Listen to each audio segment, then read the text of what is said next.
Hello everyone, আপনাদের সবাইকে স্বাগত জানাচ্ছি ক্রিক ট্রেনিং এর এই ভিডিওতে।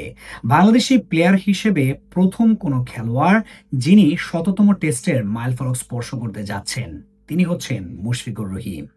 মুশফিকুর রহিম তার ৯৯ টেস্টে ৬,০০০-এর ওপর রান করেছেন এবং তার অ্যাভারেজটাও যথেষ্ট ভালো, ৩৮-এর ওপরে। বাংলাদেশি প্লেয়ারদের মধ্যে কম্পেয়ার করলে কিন্তু এটা যথেষ্ট ভালো এবং তার ব্যক্তিগত সর্বোচ্চ রান হচ্ছে আনবিটেন ২১৯ রান, যেটা তিনি করেছিলেন ২০১৮ সালে জিম্বাবুয়ের বিপক্ষে। তার আরো কিছু রেকর্ড রয়েছে। উইকেট কিপার ব্যাটার হিসেবে ফোর্থ ইন্ডিভিজুয়াল হাইয়েস্ট রানটা কিন্তু মুশফিকুর রহিমের। তার আগের তিনজন হচ্ছেন, প্রথমে এন্ডি ফ্লাওয়ার, কুমার সাঙ্গাকারা দ্বিতীয় অবস্থানে এবং তৃতীয় অবস্থানে মহেন্দ্র সিং ধোনি। সো ১০০ টেস্ট খেলার জন্য যেরকম ফিজিক্যাল স্ট্রেংথ দরকার, মেন্টাল স্টেবিলিটি দরকার, সেটার দিক থেকে কিন্তু যথেষ্ট দক্ষতার প্রমাণ দিয়েছেন মুশফিকুর রহিম।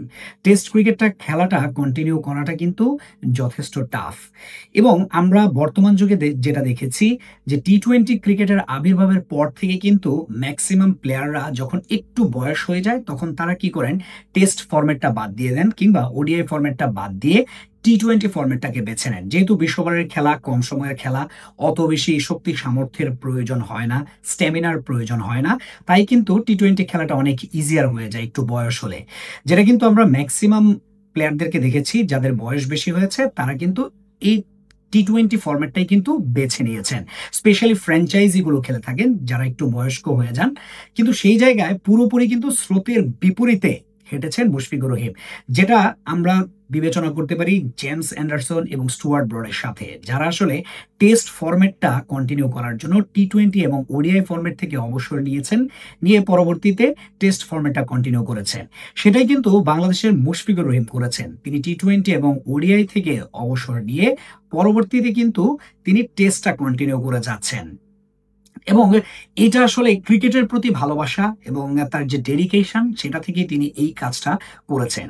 টেস্ট ক্রিকেটটাই কিন্তু আসলে ক্রিকেটের মূল আকর্ষণ। টেস্ট ক্রিকেটটাই আসলে যারা actually class player, class batsman, তারা টেস্ট ক্রিকেটটাকে প্রাধান্য দিয়ে থাকেন। সেটাই মুশফিকুর রহিম করেছেন।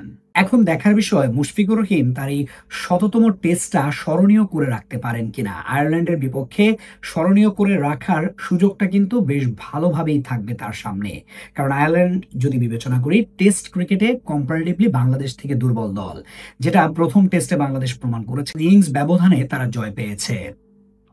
এখন আয়ারল্যান্ডের বিপক্ষে মুশফিকুর রহিম যদি সেঞ্চুরি করতে পারেন তাহলে কিন্তু স্মরণীয় হয়ে থাকবে তার জন্য এই শততম টেস্টটা।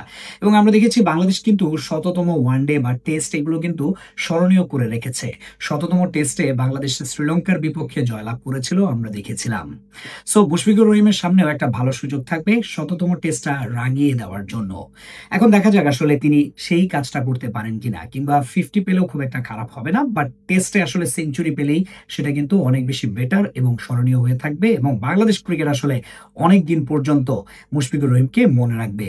আজকের ভিডিও এ পর্যন্তই। ভিডিওটি যদি ভালো লাগে, যারা ইউটিউবে দেখছেন তারা চ্যানেলটিতে সাবস্ক্রাইব করবেন, ভিডিওটিতে লাইক দিবেন এবং কমেন্ট করবেন, এবং যারা ফেসবুকে দেখছেন তারা পেজটি ফলো করবেন, ভিডিওটিতে লাইক দিবেন, কমেন্ট করবেন এবং শেয়ার করবেন। ধন্যবাদ সবাইকে।